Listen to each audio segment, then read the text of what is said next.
Hello, everyone, and welcome to today's presentation, How to Acquire and Retain More Guests. It is a question and answer session. I want to give a quick shout out to my team at Branded Strategic for helping to promote this restaurant marketing summit, as well as all of the speakers and all of the companies involved, especially our friends at Room, for helping us to host this virtual event. We're excited to do the encore today. Now, we're going to be on here about 45 or 50 minutes, and before this presentation ends, you will have discovered some incredible strategies, some tactics, and tools that will help you not only acquire more guests, but also keep them coming back for more. And I hope you have those questions ready. And one of you has the Q&A open and needs to minimize it and pause it. So otherwise, we're going to get that big fun echo. Okay, like I said, by the end of this presentation, I promise you will have discovered some incredible strategies, some incredible tactics, and some tools that will not only help you acquire more guests, but also keep them coming back for more. And most importantly, get your marketing questions answered. So don't wait. Down in the bottom down there, there's a little bubble, okay? Pop your questions there. We will talk all day. Believe me, I could have half the amount of these people on here and we could talk for an hour, but we want to answer your questions. So go into the Q&A. Or no one, Rev. Or no, I could talk for an hour, that's for sure. I could just sit here and spin for an hour. But anyway, we want to answer your questions, so pop your questions in the Q&A.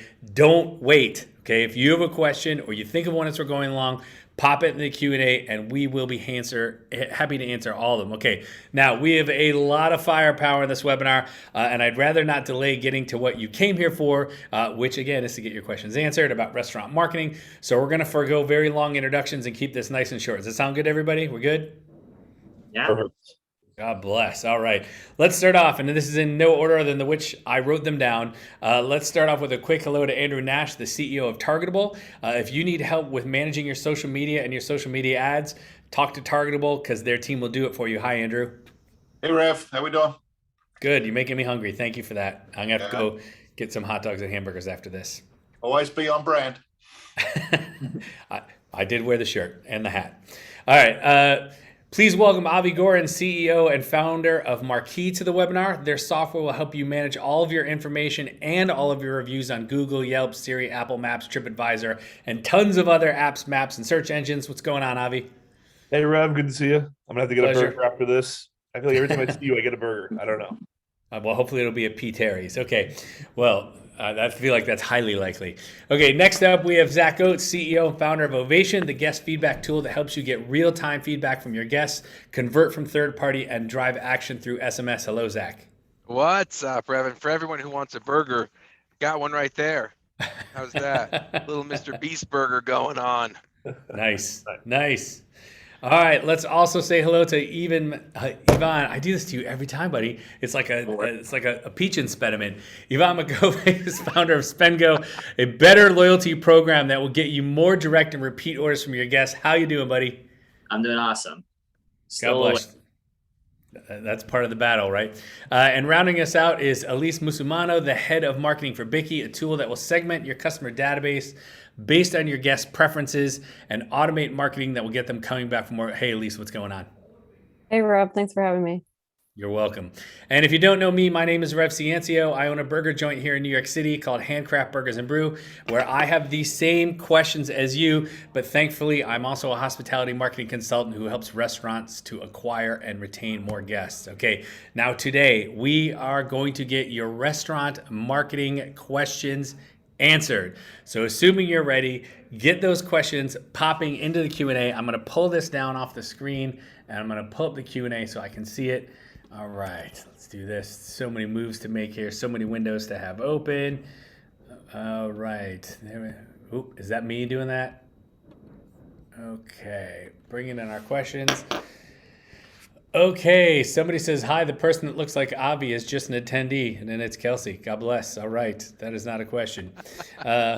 We are welcome for that. All right, let's start off with this one. I want to do a little bit of round tabling with something a little fun here. And this, any of you guys speak up that feel like you want to. What is one mistake that you see restaurants make when it comes to marketing that could be easily avoided, and what would you do differently? Zack, do you want to go first?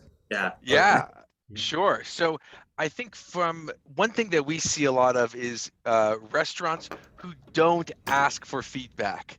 They rely on the online reviews and just say, hey, we get all the feedback we need from online reviews, and that's it. The problem is the amount of effort that it takes a guest to leave an online review means they either had to have had a transcendently good experience, which does happen occasionally, or any little thing go wrong. And that's the problem, is that people want to feel heard when things go wrong, and people forget when things go great.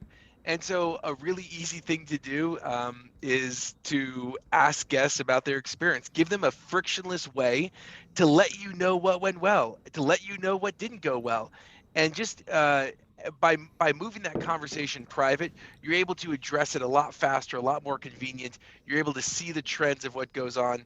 And so this is something that, especially for big brands who don't get a chance, head of operations don't get a chance to get into the stores, they can feel the pain. But a lot of times, if you're in the store every day, you're there, you're cooking the burgers, you're making the pizza, it could feel like, oh, I know what's going on. I guarantee you, if you provide a frictionless way for guests to tell you what's going on, you will be shocked at how many people have something to say. And this is what I say for the marketing piece, because this is what drives the revenue, which is all about that guest experience. How do you get more people coming back and more people happy? Zach, what do you say to a restaurant that says, no, we're getting feedback. We got a survey that we put on the bottom of my receipts. Yeah, I would just say, when's the last time you took a survey at the bottom of a receipt? I mean, I never have, but Right, exactly. I mean, people just don't do it anymore. And then the table touch, people get lulled into the security of thinking, oh, well, we do table touches. All right, well, of the all the table touches that your managers did yesterday, what was the general feedback? How many were good? How many were bad? How many were good and lied about it? How many were bad and didn't tell you? So I think that's we just need to look realistically at where we're at, and you need a frictionless way to give feedback, and it's not through a table touch. You got to have a tool that'll help you gather that feedback. I love an actual real table touch. I think that's great from a service perspective. Like, I want to be cared for. Like, that's part of the experience. But my question from an operational standpoint is, does the information leave the server? Like, if I give the server my feedback, then what happens? Like, right. How is that something that a restaurant can actually use? Like, how does people in the head office or in the back office or any office find out what happened that day? Yep. You're like, no argument. Yeah. Oh, yeah, no, I'm saying, yeah. I mean, like, I worked in restaurants, and when someone told me that something didn't go well, like, I'm not going to my manager and being like, hey, by the way, table 32 was really mad at me. just wanted to let you know. And by the way, this is the 6th table tonight that's mad at me. No, they're not telling you. God bless. Yvonne, I know you've been dying to chomp at this one. Well, yeah, I mean, I think probably the biggest thing, what we're on the loyalty side, and what we always find is, people want to start with an app, right? And, the simplest is, well, why don't you just make your website better first? And I think that's kind of the easiest one to just call out for a lot of folks. It's you have so much you can do with your website that even before you start talking app, you should be considering. So you haven't really honed it and optimized it, whether it be more efficient, getting to orders, etc. An app is probably not in your immediate future in terms of best marketing investment. Yeah, I feel like. Well, Ivan, I want to build on that as well, because the thing that amazes me the most is that the best things to do are the things that are free, right? So with our good partners Breezo, we've looked at the data across all the US and Canadian restaurants, and it staggers me today that less than 50% have an Instagram presence. Like, that's beyond me. The easiest thing in the world is to take a bunch of photos. You don't even have to get into reels and video. Just take a bunch of photos of your really great food experience and get it out there. Because a little known fact is that the number 2 category on Instagram is food. The majority of your demographic is looking at the food before they go there. Does this look what I want to eat tonight? Do these look like great fish tacos or just ordinary fish tacos. So the easiest thing you can do, and as I say to most folks, apparently this little device, the phone is no more than 3 feet away from you most of your time. That's your photography studio. Capture it, capture the moment, get it up into Instagram.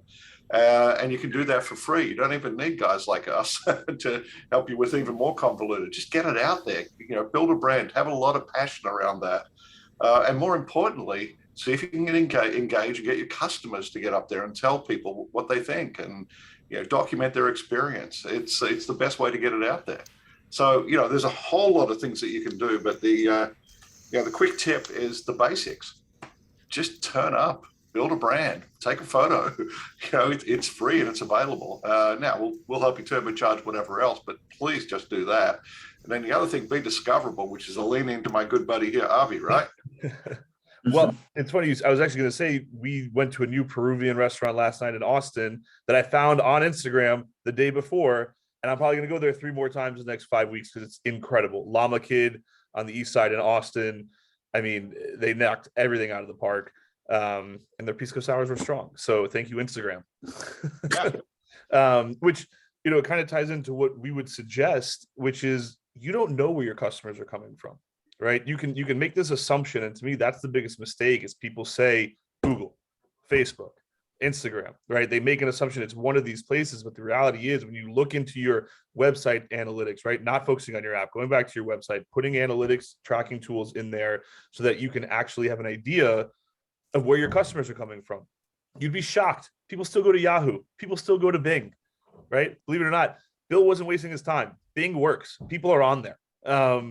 It's not focusing on one single platform, but recognizing that, hey, my customers, my demographics come from everywhere. I need to be everywhere. And when I'm found, I need to be found with the right information, right? The amount of people that we see that have different hours on their website than on their Slice link, than on their Yelp profile is insane. And you're losing business because people are either choosing to say, oh, your hours are wrong, so I'm not going to come in. You're right. You're saying you're closed. I'm not going to go. Or worse, you say you're open, we show up, and then you're closed, and then I leave a bad review, and then you're getting a call from Ovation to fix your reviews, right? It's a whole process here that you need to get in front of by assuming your customers are coming from everywhere. It's crazy. I think that we have, or restaurants have almost garnered a culture of distrust. I know this, right? There's a coffee shop in my town. I wanted to go get an espresso yesterday, and I went to Google, looked at their hours, and I still called to see if the hours were the same. Absolutely. Well, people also, they trust platforms, not restaurants. So what happens is they don't get mad at Google. They don't get mad at Yelp. They get mad at Avi's Tacos, right? Because why should I keep my information up to date? This is like living in 2022 101, right? Like, have your information accurate. I left a bad review for someone recently because I drove 45 minutes to eat at a pizza place, and they were closed. Oh yeah. And I was so frustrated. I posted a negative review, and I kid you not, she said, "Well, you're the idiot who didn't call the store." And I responded back, "This idiot did call the store. Nobody answered." I'm like, so at least she's like, well, we updated the hours on Instagram. It's like, okay, I don't know your Instagram. I just know that someone said there's a pizza place in this town. So I Googled pizza place in that town. I found you. Your hours were there.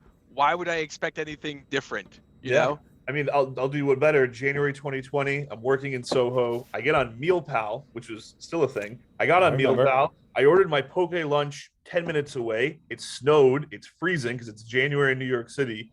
So I trek along. Oh, it's a great for $7. I'll go walk to pick up my poke bowl. Sure. So I'm walking the whole way there. Yelp was open. Website was open. MealPal was open. I ordered on MealPal. And I show up and I get pizza tape and paper on the door saying we're closed. And worse, there was a manager inside and they told me, again, I was the idiot for like not calling. Last bad review I ever left.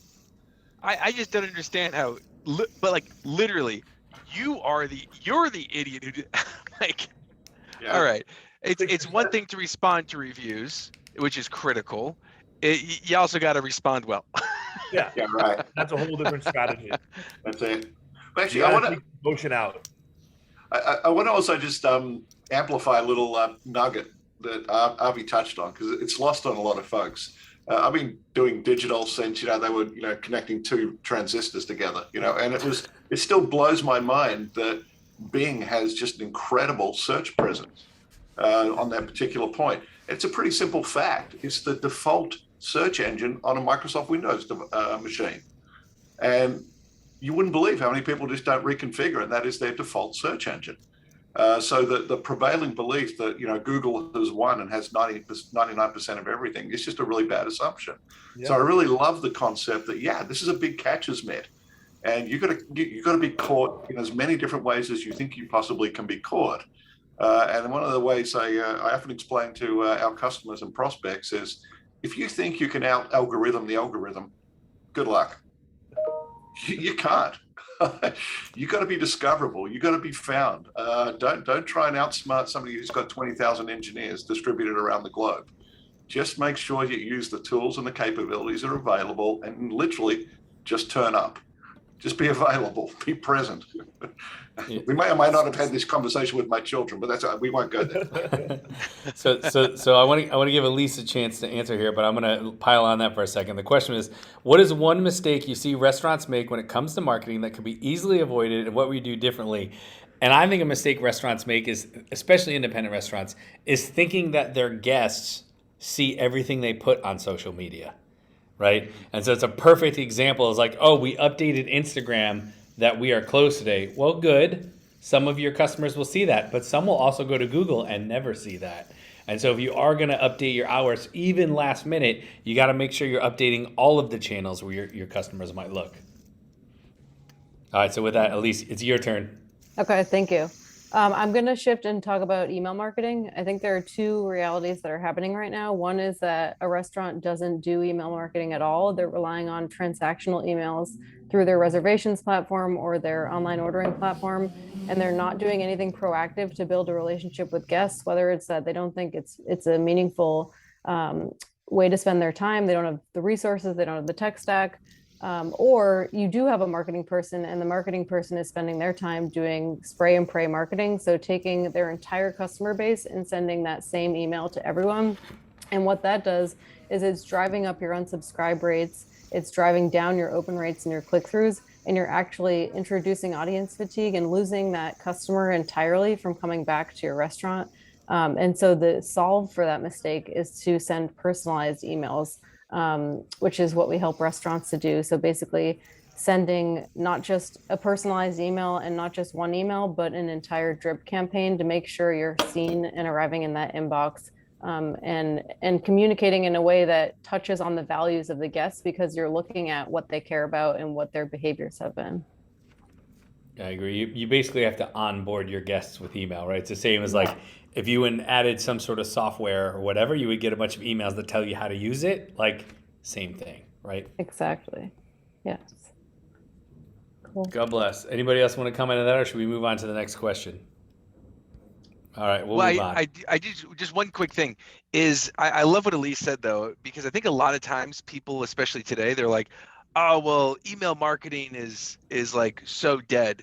It is not dead. It's just no longer the single channel, right? Now email marketing is part of a mix. And I think that's the thing where it's really tough, because, up until 3 years ago, you had to have a good location, good food, and good service to be a restaurant, right? Now you still do, but what does location mean? And location means being where your guests are. Right? Where your guests used to be is walking by on the sidewalk. Today, it means being on TikTok, Instagram, texting, email, loyalty. And so I think it's about meeting the guest where they're at, which is a lot harder today than it was 3 years ago. But that's just the reality of what that means. Amen. Couldn't agree more. All right, next question we have here is, what are the top channels for guest acquisition? Anybody want to put up their hand to go first? Oh, yeah. Go for it, Andrew. I was waiting. I was going to say, we may or may not do a little bit of acquisition. So, ostensibly, think of digital as a broad channel, and then within that, a series of ways to actually capture within digital. and also to understand your technique as well. So starting, and I always go hot and heavy on listing services and discovery, and making sure you can actually just be found. The next piece is to acquire. So that's the first way to acquire a customer, is just to be found. And one of the things that most folks are still not aware of is that we're now down at menu level discovery. We're not doing just concept or geo-based discovery anymore. I'm looking for pad thai near me, or I'm looking for, fish tacos near me. So you've got to be set up to think about, the way people are going to capture you. Now, you then can get captured, through all sorts of techniques. As a general rule, I push most folks into paid social. And when I talk paid social, primarily lean heavier into Instagram and less so into Facebook, but do both Facebook and Instagram. If you're doing Google, focus more on the, what was the Google AdWords product to make sure that you're doing discovery to drive to your, whatever your primary digital presence is. I don't call it the website anymore. It's the primary digital presence, whether you're driving to an app, you're driving to an ordering app, or you're being very focused on, specific calls to action, which is, I want to place an order. I want to sign up in a loyalty program. I want to make a reservation. So be very tactical on what it is you're trying to achieve there. But from a digital perspective, focus on Facebook and Instagram, lean in hard on that. Keep out of display networks unless you're really a 100 plus multi-unit chain, and you've got a national or brand level, national brand level capability. Really focus on social being hyper local and attaching to a local audience that way. Start to experiment with TikTok. It's coming. It's actually pretty cool. Don't take 50% of your budget and say, okay, I'm going to go at it. But mostly lean into social, and lean in two ways. Number one, lean in really hard on organic. Make sure you've got great presence and really push that on the organic side, which means the free posting. Then complement it with paid social. An important piece about paid social is don't believe that there's a silver bullet that I spend $1 and I get $10 back. Paid social is about turning up, and it's a pay-to-play game, and it's about awareness and getting out there in front of the audience. And you may not get a specific order today, but I'll remember that ad next week when I'm actually driving by that particular location, and I really want to, drop by for that really cool poke bowl, right? So, think about it as a mix of channels. There is no one better than the other, but do lean a lot heavier into Facebook and Instagram if you are going to be doing paid social, supported by Google AdWords. God bless. I mean, I don't know how many people watching this or watching the replay later listen to my podcast, but I interview, VPs and CMOs and high-ranking marketing people at multi-gigantic unit change. And when I ask them that same question, their number one answer is always social ads. I asked Julie Wade, 92 locations at Tzatziki's Mediterranean Cafe. What's the number one channel in which you acquire new customers? No hesitation, Facebook and Instagram ads. Aaron at Del Taco, same answer. They all say it. It's the number one way. Anybody else have a top channel for guest acquisition? I guess hot take from the loyalty guy over here. How about existing customers? And I mean, look, it's if you're starting from scratch, right? You got to go to social, but you can really, really be efficient with your marketing if you just kind of build that database, nurture that communication with personalization, but make it easy for customers to opt in and sign up. I think if you make that friction too high, like you got to fill out this 10 field form or whatever the case is, it's a relationship that you build up over time, right? So just roll them in incrementally, give them incentives if you have to, but definitely they have to see the value and the benefit, to enroll in direct communication from the brand. And I think, that can't be understated. And it's often forgotten, right? Especially on-prem and, in-store, how many restaurants are really doing a great job enrolling me into direct communication. Not that many is the unfortunate truth there. I want to build on Ivan's point here, because this is critical, and I want to sort of talk about the entire customer journey. And someone's asked me the other day, how do I acquire a customer? And my response is wrong question. How do I acquire all of the customers? How do I get all of them? How do I focus on capturing a customer? And the best way to do it through acquisition marketing isn't to place an ad and cross your fingers. You place the ad, you drive the ad to some sort of an order and or loyalty sign up at exactly the same time. Here's the trick. Do not, Ivan hit this on the head, do not ask for too much data. Just get the email address. If you get real lucky, get email and cell phone, because then you can activate, as we get down to the Bikky team members, now I got all the data for you to be able to go and do my email marketing.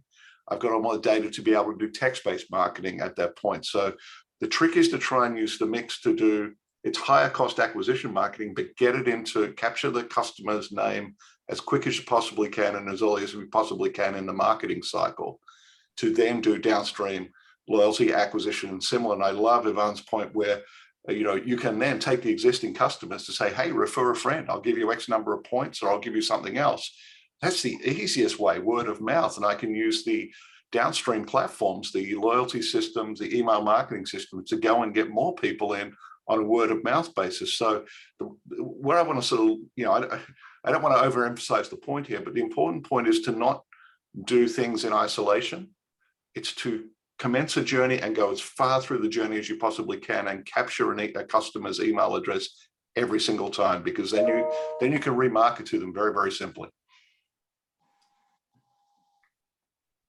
God bless. Amen. Elise is dying to jump in because this is the point for Elise, right? I was just going to pop in and say, I wanted to talk about a partially acquired guest and nurturing them to be fully acquired. So let's say you have a guest that's ordered with you through Grubhub, you have their phone number, you don't yet have their email address, putting a campaign in place to convert them to fully acquire them. So you can do that with a paid ad. We've seen customers do that. I wrote down the return on ad spend that we've seen for third party to first party ordering. We've seen 12.5 to 1 as a return on ad spend for schnippers. And also we can do that with reservations. So when someone's placing a reservation with you through OpenTable, for example, getting them to place that reservation through the OpenTable widget on your website is going to save you a lot of money. Doing the same thing for them. There's a really high return on ad spend, and specifically through paid ads as the channel there when you have phone number only. I like this concept of partially versus fully acquired guests. We're going to go deep into that at some point. That is awesome.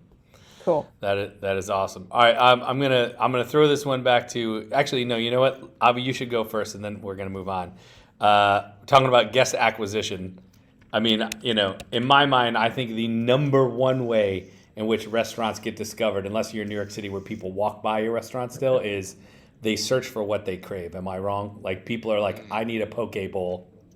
Hello, Google. I mean, I think Jim Gaffigan said it best, right? The best burger is the one closest to me. And that's my approach on breakfast tacos and maybe arguably in life. And the only way to be the one nearest you is to be putting your data in the right structured format and to be everywhere, right? Again, Google, Bing, all these near me searches happen everywhere. Part of our review response strategy with our clients is you end each review, I don't care if it's positive or negative, with a menu item that you are pushing or a category that you're in. Because if you go to Yelp and you type in gluten-free into the search bar, you're going to get a bunch of reviews that have the word gluten-free in it for non-categorically gluten-free restaurants. And so acquisition is great if you're going to go out and you're going to target these potential customers, but end of the day, discovery searches are a massive piece of how people are finding restaurants and food and drinks and liquor stores. But it's how you're being found. And what people don't Did you say liquor stores or licorice stores? I don't know what's going on in Utah, but we don't have licorice stores where I'm at. I mean, Zach might live in the 1940s cartoon, but we don't have licorice stores. Hey, I don't know, man. You're talking about Austin. There's a lot of weird stuff going on down there. What? I don't know, man. If someone told me there was a 22 location licorice store in Austin, I would believe them. I really would. But Challenge yeah, accepted. you know, and that's how you get found is having your data displayed correctly. And what people don't get from a multi-unit perspective, once you have more than one location, categorically, congratulations, you're McDonald's. You never see McDonald's of Newark, McDonald's of Austin, McDonald's of Chicago. You're McDonald's, and then address and phone number separate you. Your menus separate you. Don't put your name and your location as part of your name, right? It's not the Yellow Pages anymore. You don't have to be AAA Burgers. Gotcha. So yeah, I would argue just being better at discovery is going to go a long way for acquisition. Yeah, AAA Burgers. That was like the black hat SEO version of the Yellow Pages. We're gonna move on here to another question. Robert is asking, this is an interesting one. How does a membership model change the marketing plan? I don't know if anybody has mastered the membership model yet, but I'd definitely be curious for anybody's take here. Well, I'm going to take it because when we see this first thing is if you've got a membership model, then you've got to promote the membership model. You've got to be clear on what it is, what the member benefits are. You've got to have the clarity. I mean, you're marketing a product or an offering. So you've got to be crystal clear. You've got to have a clear call to action. You've got to typically, what we would do is drive that to a landing page that also very quickly outlines the benefits because typically if I then go to yet another web page and I get lost in that web journey, I want to keep people in the moment and be less than a click or two. And I also want to get to very quickly, tell me more. And I'll come back to the point that I was making earlier, capture the email and using Elise, I'm going to trademark that now saying, Elise said this. A partially acquired customer that you can then nurture and pull through the customer journey pipeline. But yeah, so basically it is an offering. But you've got to market and be crystal clear on what the value of the offering is. And more importantly, you're going to need testimonials. And I would highly encourage you to get video testimonial and get that pushed out there as well. The other thing I really wanted to sort of leave in everybody's mind is watch what's happening with the platforms. The three words that you really need to take to mind are video, video, and video. Okay? That's where they're all pushing. If you don't have it, it's going to be the same sort of scenario as that when they forced you to be mobile as well as browser-based. It's coming. And there's some really cool techniques where you can take 4 photos, just flip them together into single little video, and that equals video. So, yeah, you can do this. I guess what I'll just add, I think membership models more than most really rely on digital more so than in-person kind of walk-in signups, right? Again, I'm not really familiar with anyone who's doing membership on-prem acquisition effectively, and but I think there's a ton of examples of digital-oriented acquisition for membership plays, right? Food subscription type businesses. I think that's where I would lean for inspiration. Meal kits, stuff like that. That's probably where I would look at, the acquisition model. Because I think a lot of those businesses, people got kind of a bad taste from it because the economics were bad from a delivery cost perspective, but they were very effective companies at user acquisition, right? That's how they scaled so quickly. So taking learnings from companies like that, I think that's where I would start with my research. Yeah, the other challenge is that it's typically, depending on what your geographic reach is, it may or may not play into a hyperlocal playbook, depending on how far you ship your offering or what the membership entails. So, I've seen everything all the way from national to state to hyperlocal, and you just got to be clear on what your strategy is there. Agree to agree. All right, let's move on to the next question here. All right, what kind of KPIs should a restaurant be using to measure their marketing? Now, I'm going to speak up before I allow anybody to jump on this one because I feel like I may have planted a landmine. I have a client who I work with who has another agency sent me their report. I looked at the report and I said, yeah, there's some numbers associated with that. And yep, there's some numbers there. And there's some numbers there, and there's some numbers there. And they were literally numbers on a page. And I was like, what do I do with these numbers? Nothing here tells me what to do with these numbers. So let me sort of precede the rest of your answers with what kind of KPI should a restaurant be using to measure their marketing, and then maybe also what kind of should they be doing with them? Yeah. Well, I'd love to step in. I guess marketing is so broad, so I'll kind of focus on where we know the most on our set of marketing, and that's the retention side. And what we really look at is, usage oriented metrics. Those are usually leading indicators from our perspective in terms of how effective your subsequent marketing and drip campaigns are going to be. So obviously there's like open rates where people are dropping off in sequences, et cetera, but those tend to be lagging, right? That's not really top of funnel from that perspective. So what we really look at is, how actively engaged people are, whether, you're driving enough signups. That's obviously one key metric from a leading indicator perspective.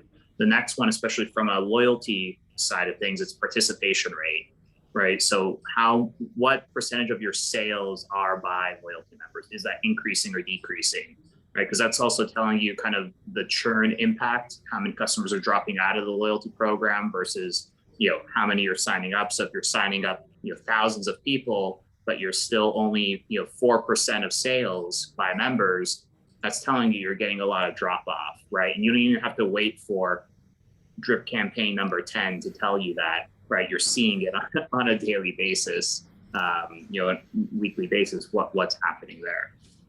So those are just a couple of like the leading KPIs that we like to look at, before you go drill down. That tells you there's smoke, right? And then you kind of dive in to figure out where the fire is. I love that. I think that makes a lot of sense. And I think that as we look at why do we, like, if you look at everything in a restaurant, right? I think most of us here have worked in restaurants.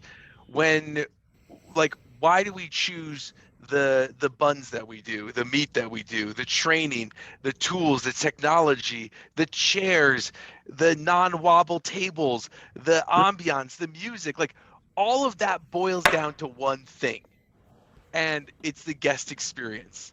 And yet you look at the ways to measure that guest experience and it's tough. And so in terms of the KPIs, I really think that having a way to measure, are we meeting guest expectations? Are we gaining trust or are we losing trust with our customers? There's a very large chicken brand, and I don't go there anymore, even though I believe they have a superior chicken sandwich to everyone else, because they don't always have a superior chicken sandwich to everyone else. Sometimes a chicken sandwich is honestly terrible. 1 out of every 7 times or so, it's really, really bad, terrible quality chicken. And guess what? I can't trust, I'm not going to go there and order 3 chicken sandwiches so that way I know that I at least have one good one. And so what do? I go somewhere that I trust. I trust that I'm going to get a 4.5-star chicken sandwich, and that's what I'm going to do, as opposed to going somewhere that's a 5.551, 5.551. And so when you measure that guest experience, you want to make sure that you're hitting the mark, you're meeting the expectations, you're getting the trust, and you're earning back the customers that had a bad experience. So for us, the 2 big metrics that we recommend are guest satisfaction and won back customers. I think this is such a fun question because you're going to get really clear answers as to just how intertwined your marketing efforts should be, right? Every KPI here kind of piggybacks and plays off of another. And you're going to hear over the Marqii team, it's discovery, right? Everyone wants repeat customers is what keeps the lights on, right? And you grow from your discovery. Well, direct customers are people who are discovering you earlier. And so for us, when we see a new restaurant come onto our platform, we typically see in the first kind of 90 to 120 days, we see their discovery searches climb pretty dramatically. And then the lagging indicator is going to be your direct searches, because come the second 6 months that you're working with us, you start to see your direct searches climb and climb and climb, right? Because now that I've discovered the best chicken sandwich near me with good 4.5-star reviews, next time I'm just going to say, what were the hours for Zack's chicken sandwich place? Oh yeah, Zack's chicken sandwich hours, right? Now you have a direct search. And so to us, it's all about that conversion of direct to discovery, or discovery to direct, I should say. Elise, you want to crack at the KPIs here? Yeah, for sure. I would say for email, ROI, for ad, ROAS, return on ad spend. And I think the way that you get there is you're measuring the typical rates, like open rate. When someone opens, are they unsubscribing? You want to keep that down. You want to keep click-through rates high. But so many platforms that do email marketing automation drop off at that, and you need to follow through and connect to revenue generated by that campaign. So for those recipients, not only people that you delivered to, but that opened your email, who's actually coming back and dining at your restaurant or ordering online. And same for the ads, out of the impressions that happened for that ad campaign, who actually went and spent money with your restaurant because of that ad. I think those are important. I also think that marketers should be responsible for KPIs like customer lifetime value, frequency, recency, and they should be able to report on that across the entire brand and drill down to any location that they're interested in. And you need a way to see that without, going into spreadsheets and trying to do pivot tables on your own. You need a platform that's going to surface those metrics for you, so you can measure when you activate these campaigns, are those metrics improving over time? I would add average order value to that. What is your average order value per customer across all channels? Yeah, right? Definitely. That's a good one. And Ray, one of the ways I try to get our customers to think about it is there's no single metric. You actually got to keep an eye on each of the metrics. And the way to think about it is a sort of a 4-phase customer journey: discovery, acquisition, experience, and then loyalty and retention. And the other thing that is sometimes a little challenging for the marketer is sometimes that exists in multiple different systems. I'm the heretic that absolutely still believes in a spreadsheet after 40 something years, or I can carbon date myself back to VisiCalc, but we won't go there. So it's I won't tell you what sort of machine it used to run on. We won't go there. But the important piece here is, and I'll use an example here where one of Ivana, my customers, we did this. We launched a new brand. And the important thing was, when we launched the brand, we captured nearly 80% of everybody who signed up, and we got their email address and got them to opt in as part of the advertising program and we drove them straight into the Spendgo loyalty system. Now, the reason that's cool was within 30 days, we could see that we had a 50 times ROAS on the acquisition of those particular customers. But more importantly, not only could we link the advertising to the return, and I tell people, don't get too excited about ROAS. ROAS is just a measure, it's not magic. Understand what is really happening. I acquired a customer, I got them into the system.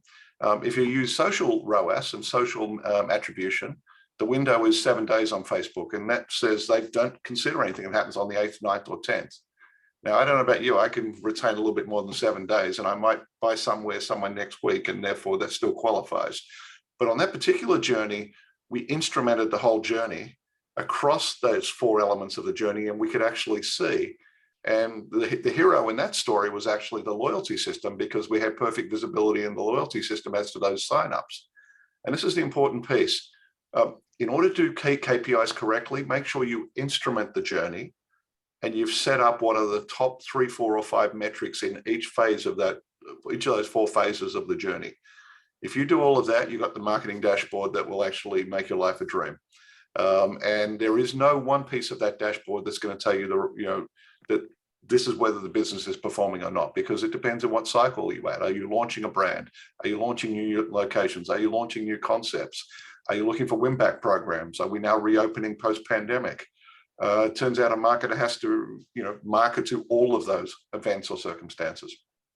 Yeah, and I'll just pile on. I think it really helps to kind of understand what your, I'll call them like smoke metrics, right? The ones that are just kind of signaling metrics that let you know there's something here that needs to be paid attention to, and then that dives into a bunch of sub metrics where you'll really then figure out what root cause is, right? And depending on the stage that your business is in, and what you're trying to accomplish. Just kind of seeing, okay, we're more mature, so we're kind of in optimization. We're not doing a store opening. We really got to make sure that our reviews are staying super high, right? In that feedback, or we're just launching, and we want to make sure that the trend of those reviews are improving, right? So it's kind of just understanding where you're at, what you're trying to accomplish, and what are those metrics that kind of tell you something might be going wrong or something's going really well, and then from there understanding what those next level metrics are to dive into.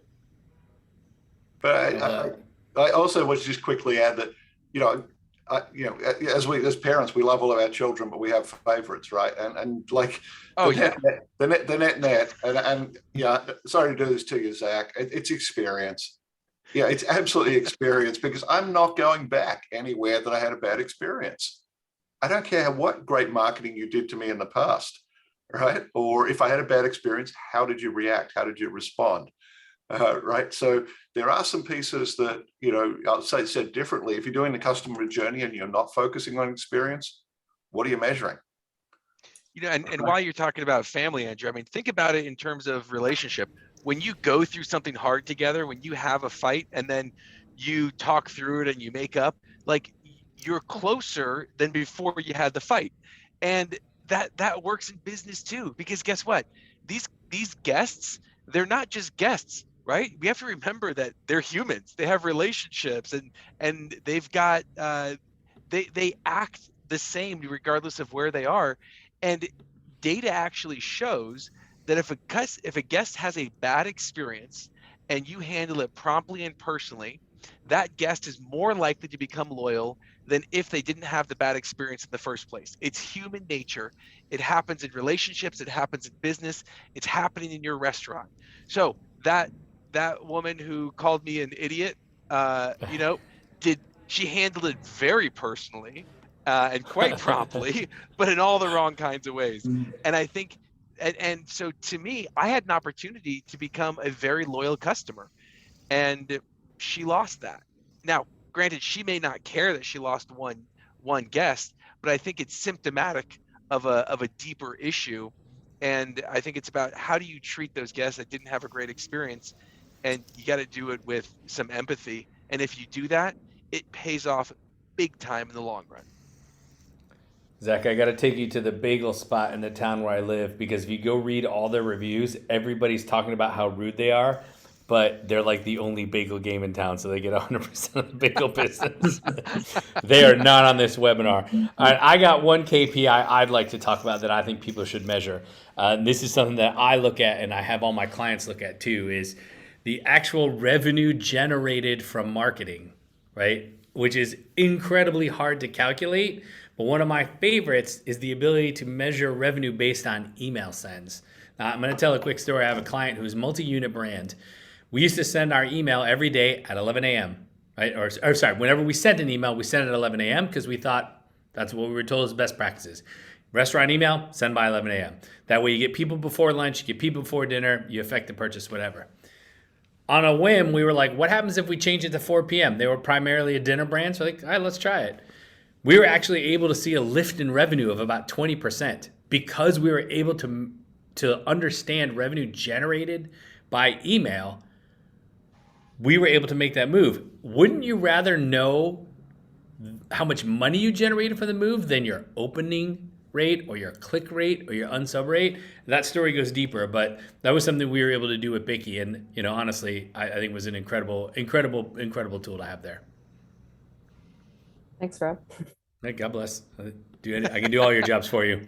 We're going to pay, unless anybody else wants to talk about a KPI, we'll go into another question here as we're starting getting around to the end. By the way, anybody who's still watching, if you have another question, you just pop it into the Q&A here in room, and we'll try to get to that. And maybe if we don't get to all of them, we could try to follow up afterwards. But okay, next question here. What has the pandemic changed about about restaurant marketing forever? Yeah, I didn't throw the stumper there, did I? Well, I think it just so definitively, kind of touching on previous points that others have made, it so definitively pushed the discovery from walking on the street to your social and web presence, right? The It redefined location.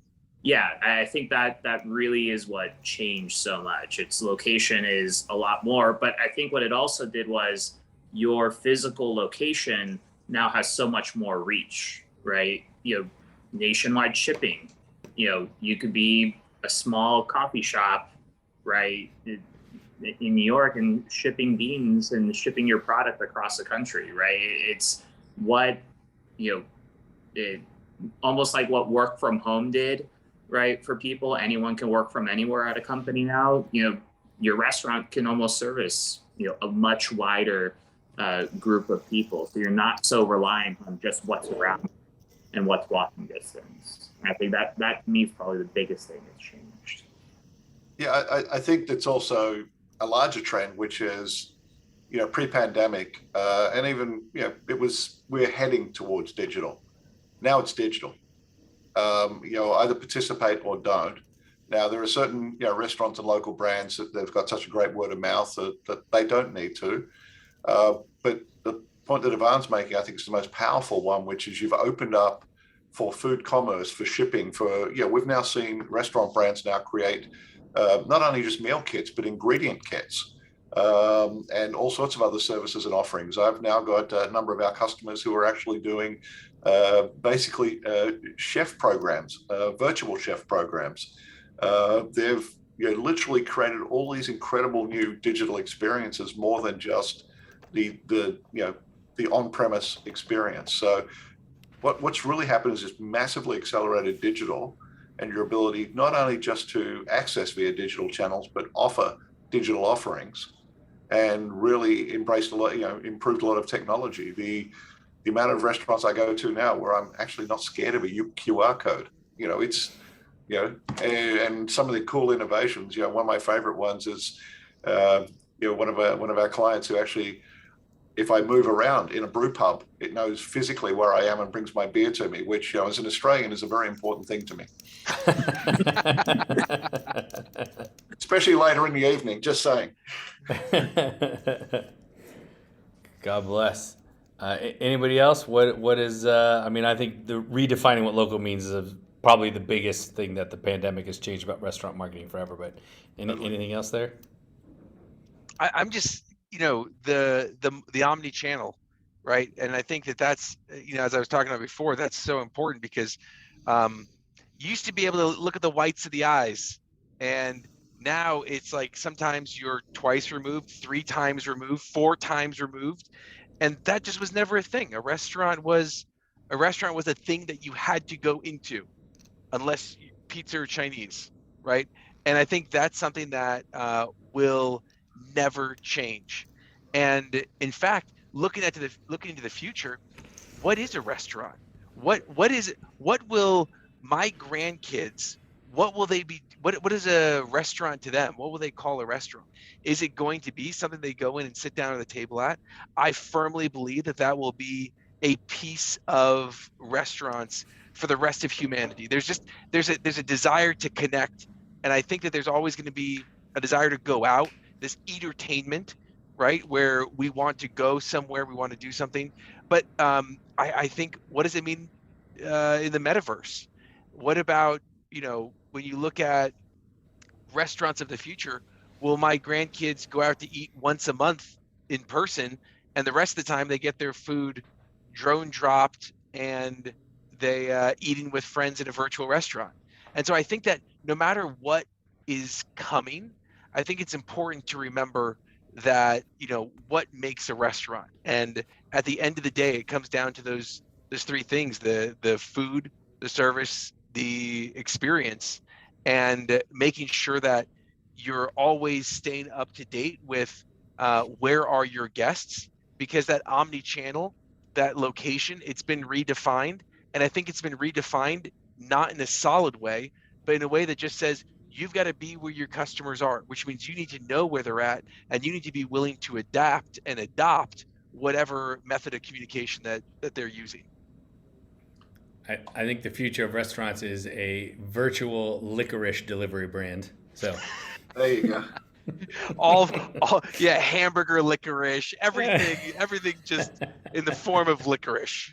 Yeah, and just to add on that, Zach, we'll be Twitch streaming in about half an hour, and we'll join everybody for a little bit of Valorant and Fortnite, right?